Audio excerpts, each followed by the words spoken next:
ladies and gentlemen. Please keep that energy going for your next comedian, Ken Water.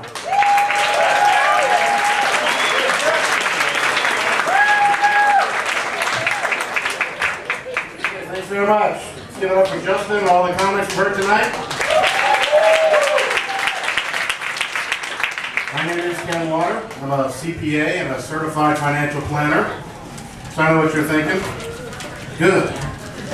Hope he tells accounting jokes. So here's your first one.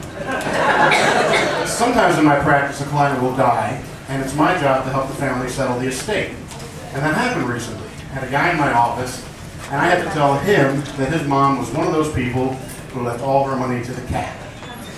This guy is distraught. He's going, why? Why would she do that? I don't know. I mean, she didn't think you'd mind. She said you were going to spend it all on pussy anyway. So you like accounting jokes? Here's your second accounting joke. I was out auditing a balance sheet of a company in West Virginia, and the audit ran a little long, so we had to stay over for the weekend in Martinsburg, West Virginia. So on Saturday night, a group of us go out to one of the local strip clubs, and we're watching the show, and it's getting a little late, you know, time to go home because run out of dollar bills. And I said to one of the ladies, I said, hey, what time do you guys open tomorrow? And she looks at me like I'm crazy. She says, tomorrow? Because tomorrow's Sunday. We don't dance naked on Sunday. That's the Lord's Day. Excuse me, Sister Cinnamon.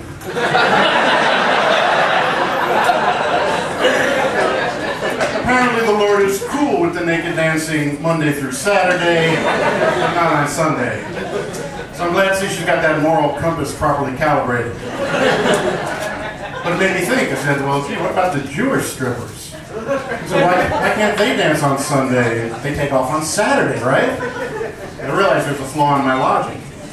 You see, there are no Jewish strippers. I mean, if you think about it, there is no way in this world you're going to see a Jewish girl naked for $1.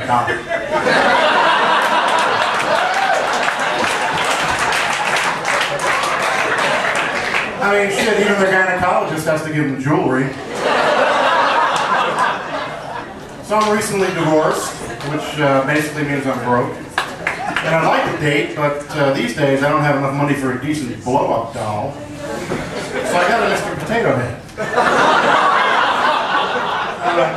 I pretend it's Mrs. Potato Head. It's not weird. It's pretty good. It's got lots of little holes. It's dishwasher safe. So on the way to the show tonight, I stopped off and bought a bottle of water. And I noticed it had an expiration date on it. And I thought, why does water have an expiration date? What's going to happen? It's going to turn directly to urine? And why does blue cheese have an expiration date? What's going to happen to that? It's going to smell bad? Going to get moldy?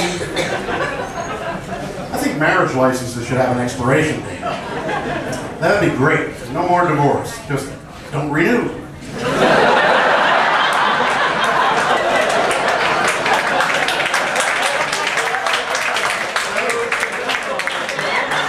I'm sorry, honey, but that's the law.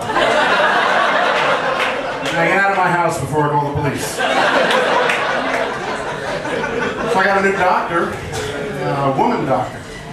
People say to me, hey, don't you feel a little weird, you know, going to a woman doctor? But no, why should I feel weird? I paid dozens of women to stick their finger up my ass. I get checked for a hernia now twice a week. It's a little expensive, but my insurance picks it up. I mean, come on, a hooker charges $100 for a hand job. I have a $10 copay. So anyway, it's getting near time for me to go. But before I leave, I'd like to share with you some of the wisdom that I've picked up in my 48 years of life that may help you with your relationship. It's my contention that the quality of the relationship is inversely proportional to the size of the vibrator. And if you think about it, when you're first married, there's no vibrator. Then a few years later, a little one shows up. It's a reminder of you.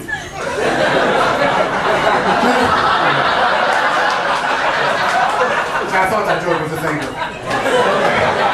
Then a bigger one, and then a bigger one. And then one day you come home and there's a gigantic vibrator. And it's got bells and whistles and lights and attachments. It's got a name, like the Rabbit or Godzilla or Dwayne. At this point, you got to consider the possibility that your relationship's in a little bit of trouble. Yeah, a year before my divorce, my wife went out and bought a John Deere. That's my time. I'm Ken Water. Thanks very much.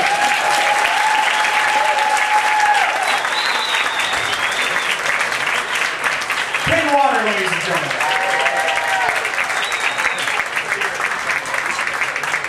It's terrible talking about fucking gynecologies and stuff.